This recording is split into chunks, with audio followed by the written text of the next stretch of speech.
Graça e paz, amados! Passando aqui para poder ser bênção na tua vida mais uma vez. Espero que esta palavra venha encontrar um lugar especial no teu coração, como entrou no meu.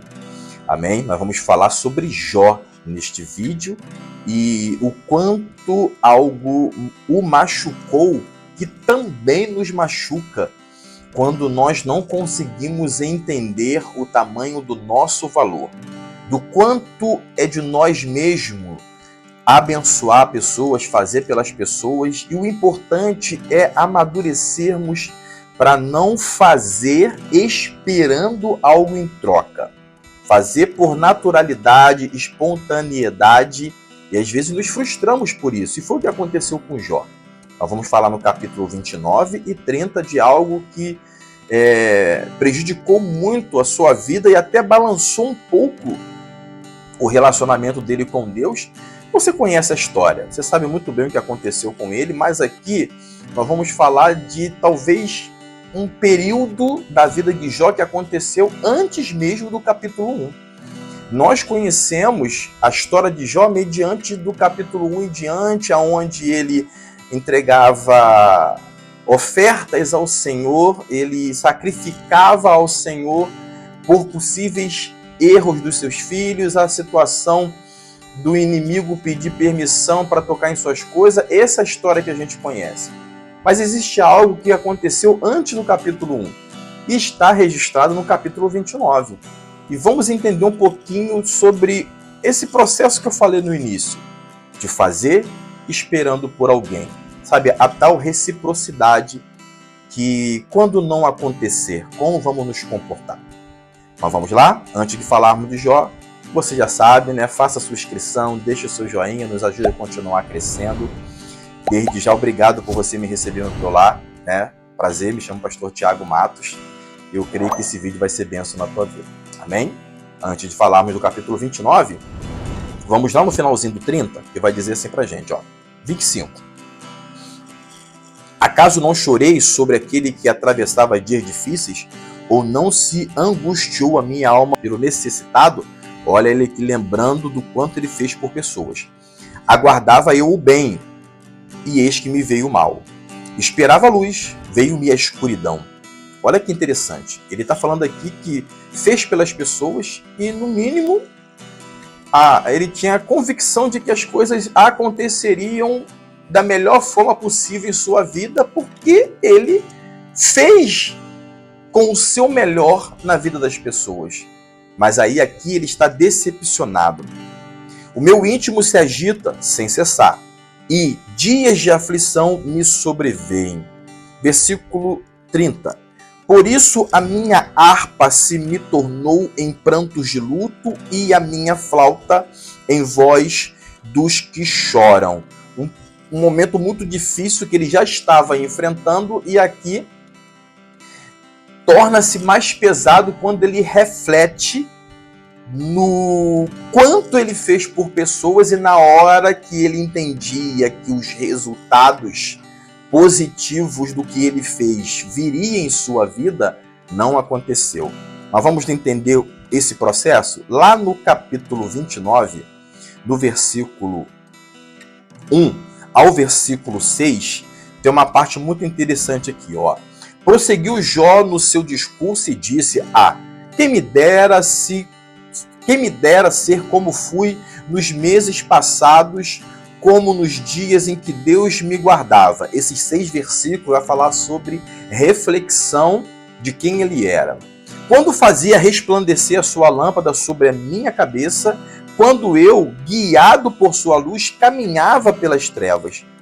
Como fui nos dias do meu vigor, quando a amizade de Deus estava sobre a minha vida. Quando o Todo-Poderoso ainda estava comigo e os meus filhos em redor de mim. Último versículo desta parte que eu separei. Quando eu lavava os pés em leite, e da rocha me corria ribeiros de azeite. Então a primeira parte que eu separei é até o versículo 6, onde ele faz uma reflexão de quem ele era, da vida que ele tinha, do relacionamento abençoado que ele vivia com Deus. Sabe, é um processo que aconteceu antes do capítulo 1 em diante, que nós temos acesso. No 7 ao 11, tem mais uma parte que eu separei que fala assim, ó. Quando eu saía para a porta da cidade e na praça me era dado sentar-me. Os moços me viam e se retiravam, os idosos se levantavam e se punham de pé. Os príncipes reprimiam as suas palavras e punham a mão sobre a boca. E a voz dos nobres emudecia, e a sua língua se apegava ao paladar. Último versículo. Ouvindo-me algum ouvido, esse me chamava feliz. Vendo-me algum olho, dava testemunho de mim. Do versículo 7 ao 11, aqui ele está falando sobre o quanto ele era respeitado na sociedade. Algumas pessoas acreditam que ele tinha a posição de juiz na localidade onde ele residia. Mas percebemos que do 7 ao 11 ele fala sobre o quanto ele era honrado, respeitado, aonde ele chegava, todos o recebiam bem, reverenciavam-o, ficavam em silêncio para dar voz a ele, seja qual for o momento que ele chegasse aonde as pessoas estavam reunidas. Percebe que é um tempo de reflexão, aonde ele lembra de quem ele era e do quanto ele era respeitado e importante na sociedade que ele fazia parte. Do versículo 12 ao versículo 17, tem mais uma parte que eu separei aqui para dividir com vocês. Porque eu livrava os pobres que clamavam e também o órfão que não tinha quem socorrer. Ele agora vai falar do quanto ele foi importante na vida das pessoas que ele convivia. 13. A bênção do que estava a perecer vinha sobre mim, e eu fazia rejubilar-se o coração da viúva. Eu me cobria de justiça, e esta me servia de veste. Como manto e turbante era a minha equidade. Eu me fazia de olhos para o cego e pés para o coxo. Dos necessitados era pai, e até as causas dos desconhecidos eu examinava. 17, último. Eu quebrava os queixos do iníquo, e dos seus dentes lhe fazia eu cair a vítima, tirava a vítima da presa, melhor dizendo. Então aqui ele começa a falar agora sobre o quanto ele era importante na vida da sociedade, o quanto ele era influenciador, o quanto ele era ajudador. Percebe? O porquê lá no capítulo 30 ele começa a questionar o quanto ele fez pelas pessoas e não recebeu em troca. E às vezes isso machuca tanto o coração de alguém que é difícil continuar a jornada. A partir do versículo 18, 19 e 20, tem mais um ponto que eu separei neste capítulo. Eu dizia, no meu ninho expirarei, multiplicarei os meus dias como a areia. A minha raiz se estenderá até as águas e o orvalho ficará durante a noite sobre os meus ramos. A minha honra se renovará em mim e o meu arco se reforçará na minha mão. Esses 3 versículos aqui, ele está dizendo, eu estou certo, absolutamente certo, que quando chegar a hora de colher os benefícios do que eu plantei, sendo bênção na vida das pessoas, eu vou ter um final de vida abençoado. Eu vou ter como curtir a vida, eu vou ter uma aposentadoria maravilhosa, eu vou ter dias finais de vida refletindo do quanto eu ajudei pessoas e isso me trouxe benefícios. Isso me fez ser uma pessoa melhor. Isso tudo é um tempo de reflexão onde ele vai tentando fazer uma recapitulação da sua jornada. Do 21 em diante ele fala assim, ó, os que me ouviam esperavam o meu conselho e guardavam silêncio para ouvi-lo. Havendo eu falado, não replicavam. As minhas palavras caíam sobre eles como orvalho. Esperavam-me como a chuva, abriam a boca como a chuva da primavera.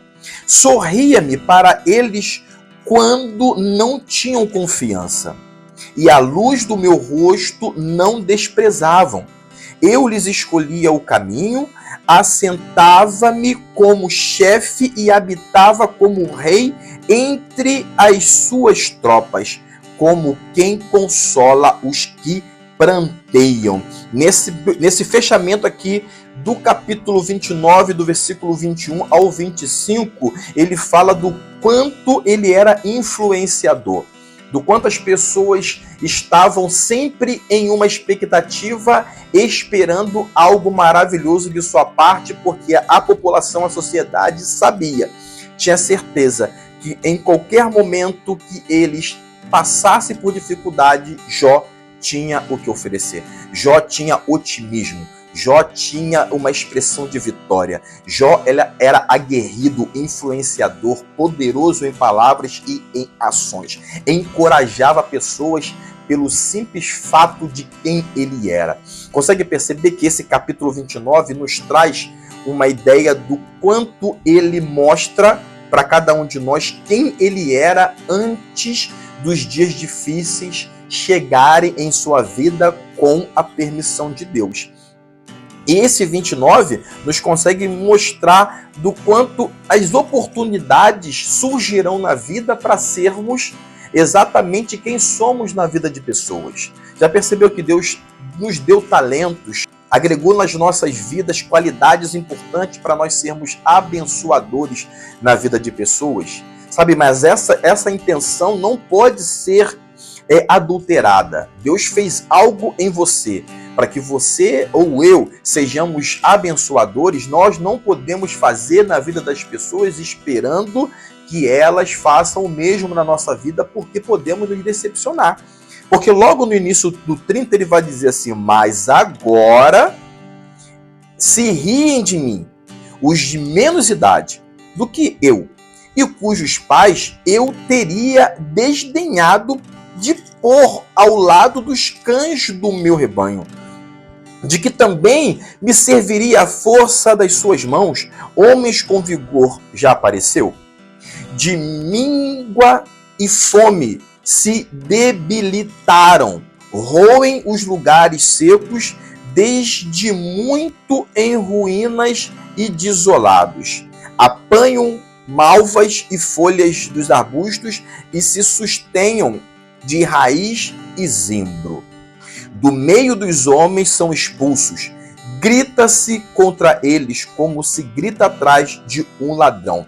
Olha como que ele começa muito forte esse capítulo 30, que nós lemos lá a parte final do que pode ter levado ele a ficar decepcionado em querer colher coisas boas da vida, porque ele achava que fez isso na vida de pessoas. Aqui ele está dizendo que essa sociedade agora virou as costas para ele. Por quê? Porque aqui é o cenário do quanto ele está passando os dias difíceis que Deus permitiu ele passar a partir do início do livro. E essas pessoas que ele está falando aqui, que não tem nem condição de oferecer nada para ele, mas que estão zombando e debochando dele, são as mesmas pessoas que outrora ele ajudou. São as mesmas famílias que ele esteve pronto para fazer em suas vidas e fez. Agora essa mesma sociedade está debochando dele, está rindo dele, está tratando ele mal, está rejeitando ele de uma forma muito pesada. Sabe, quando nós fazemos esperando o retorno, podemos correr o risco de nos decepcionar.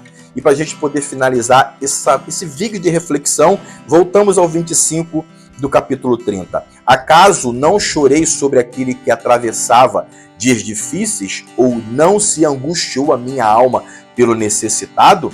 Ele falando, quando eu tive chance de ajudar as pessoas, por acaso eu não fiz por elas? Aguardava eu o bem. Por quê? Porque ele tinha certeza que o bem seria a semeadura do que ele plantou.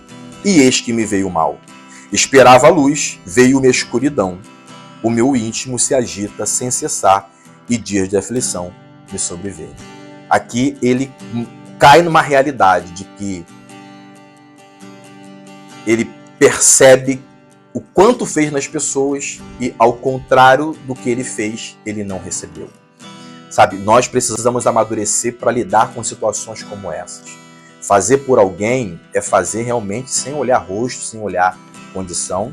É ser impulsionado para fazer e fazer de coração aberto. Porque se formos fazer esperando por retorno, se formos fazer achando que as pessoas farão por nós no mesmo patamar que nós fizemos por elas, com certeza vamos nos machucar, vamos nos decepcionar. E dependendo dessas cicatrizes, pode afetar o restante de toda a nossa vida. Por isso precisamos entender que Deus está sempre pronto para nos abençoar, para nos ajudar, para nos capacitar para fazer por alguém sem olhar a quem. E assim seremos capazes de fluir nesta vida sem esperar nada em troca. Devemos sim abençoar as pessoas. A palavra fala que nós devemos abençoar a todos. Porém, precisamos entender que se esperarmos retorno do que estamos fazendo por elas, podemos nos decepcionar bastante. Por isso, façamos de coração aberto, entendendo que Deus está vendo tudo o que estamos fazendo e que se tivermos que ter alguma recompensa, que venha dele. Amém? Eu te abençoo com esta palavra no nome de Jesus. E se falou teu coração, compartilha para que mais corações sejam abençoados. Amém? Graça e paz.